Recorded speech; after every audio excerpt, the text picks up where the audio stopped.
Assalamualaikum warahmatullahi wabarakatuh. Perkenalkan, nama saya Harisa Ninda Siti Ramadhani dengan nomor urut 14. Assalamualaikum warahmatullahi wabarakatuh. Perkenalkan, nama saya Kalda Nurmaidah, nomor hadir 18. Assalamualaikum warahmatullahi wabarakatuh. Perkenalkan, nama saya Mayanda Ahmad Darmawan, nomor hadir 22.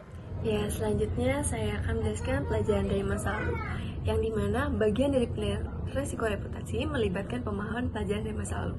Semua dimulai dengan anggapan bahwa hampir setiap resiko dapat diprediksi. Seperti halnya yang terjadi pada perusahaan Bukalapak. Pada tahun 2017, Bukalapak ini mengalami peretasan.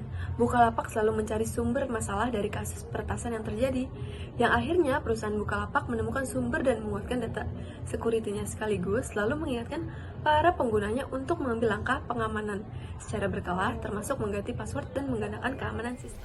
Kami dari kelompok 8 pertemuan 6 akan mempresentasikan paper kasus dari bab 10, yaitu memprediksi resiko reputasi.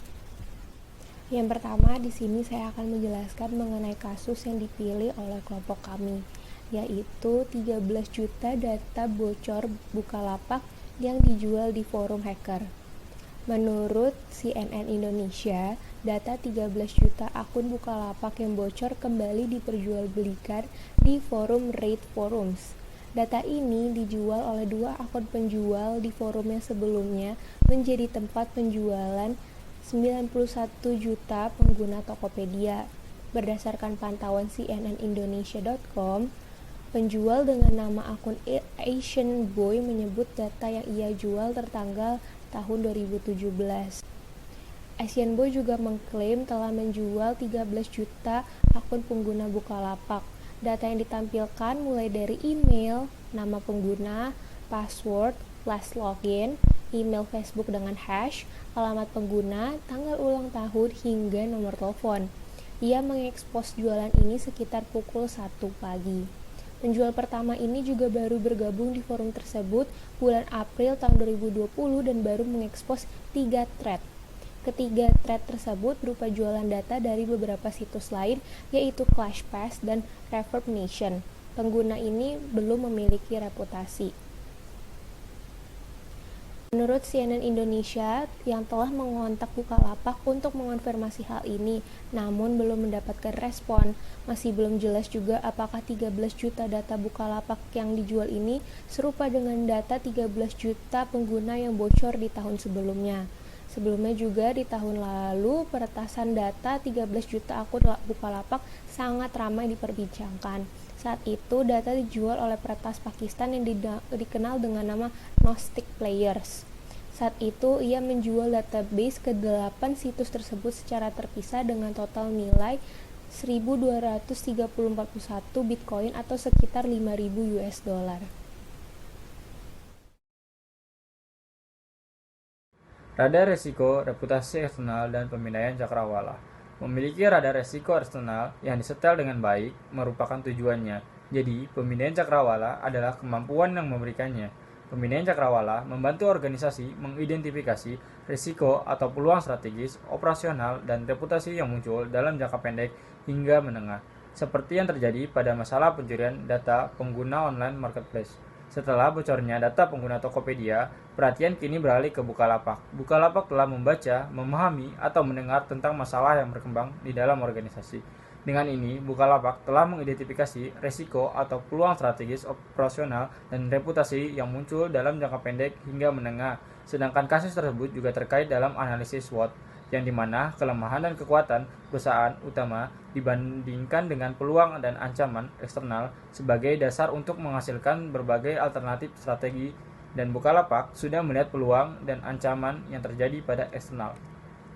Radar risiko reputasi internal.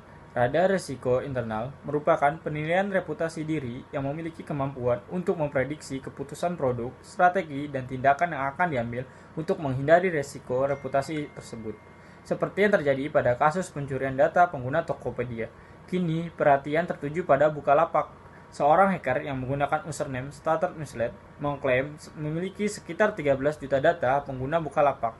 Intan Wibisono, Head of Communications Bukalapak, mengatakan kepada The Jakarta Post bahwa Bukalapak memantau dan mencatat setiap orang yang masuk, membaca, mengubah, dan menghapus datanya.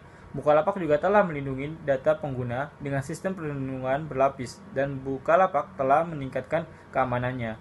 Kasus tersebut juga termasuk ke dalam pengertian analisis SWOT, yang dimana bagian proses manajemen strategi dari sebuah perusahaan bertujuan mengidentifikasi kekuatan dan kelemahan utama perusahaan. Selanjutnya akan dilanjutkan oleh rekan saya Harisa Ninda. Selanjutnya, saya akan menjelaskan mengenai kaitan dari subbab menganalisis resiko dengan SWOT analisis dan juga kasus. Apa yang dilakukan oleh Bukalapak saat memprediksi kejadian ini adalah mereka membuat perencanaan skenario yang merupakan bagian dari standar manajemen krisis juga manajemen masalah. Karena setelah memprediksi dan menganalisanya membantu mengembangkan penilaian resiko jika masalah ini terjadi. Bukalapak membuat perencanaan dengan menguatkan data security dan menjadikan permasalahan sebelumnya menjadi permasalahan prioritas, sehingga ditangani dengan baik.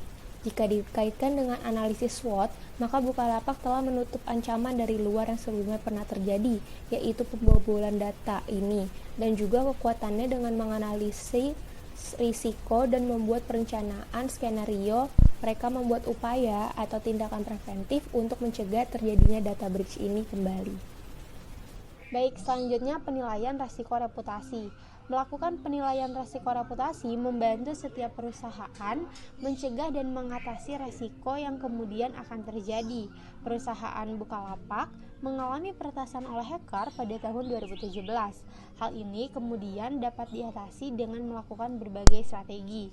Lalu, tak terhindari, pada tahun 2019, hal ini terulang kembali. Akan tetapi, tampaknya perusahaan Bukalapak ini bisa mengenali krisis yang terjadi.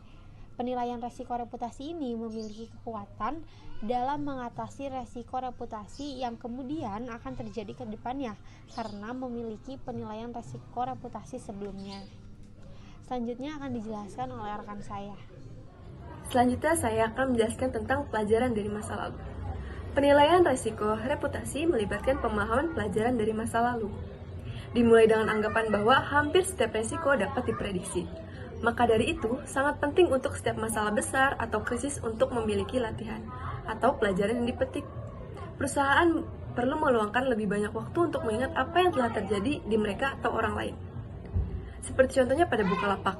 Dengan masalah yang terjadi, Bukalapak menguatkan data security-nya sekaligus selalu mengingatkan para penggunanya untuk mengambil langkah pengamanan secara berkala, termasuk mengganti password dan mengandalkan keamanan di sistem. Jika dikaitkan dengan SWOT, yaitu kekuatan, karena perusahaan Bukalapak bisa selalu memprediksi resiko akan krisis yang kemungkinan dialami.